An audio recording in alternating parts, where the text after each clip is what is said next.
Dito po tayo. Hindi po ako kumakain ng tao.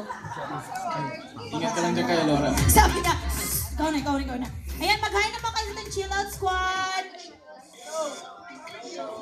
Hello. Oo, forward tayo. Baka ibigay yung sweldo natin. Oo. Ayan. Dito nga ako. Sabi ko nga. Ayan. Bakit nyo naisip na gumawa ng video na Halamang Hulog? Ito yung remix, di ba? Pwede kayo sumagot. Ayun po. Bakit nyo naisipan gumawa ng video? Bali, kasi po ganito po yung nangyari nun.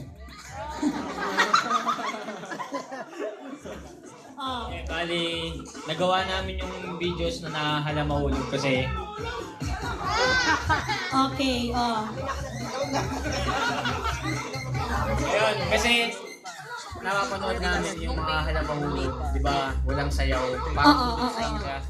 Oo, tsaka puro mga bloopers na nilalapatan ng ganong So music. naisip namin, gawa nga natin ito na choreography, parang kahit montang choreography. Ano? Montang choreography, Monta nga? mga itsura, mga Oo. ganun. Tapos yung, ayun, yung in-upload namin, di namin nakalain na magbo-boom siya. Boom. One day. Boom. Sa isang araw, nag 1 million na.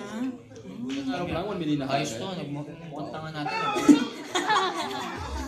Monta nga. Good vibes yung pagiging tanga nyo eh. Oo. Kayo yung gumawa ng remix?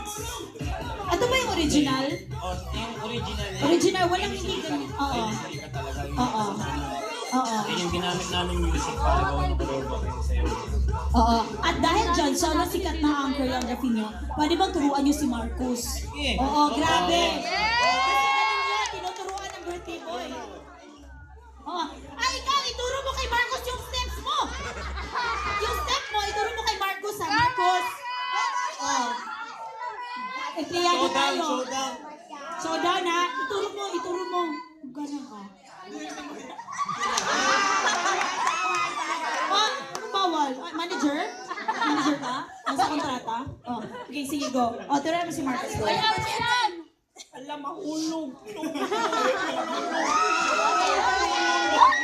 Yung basic steps nyo, ano yung basic na?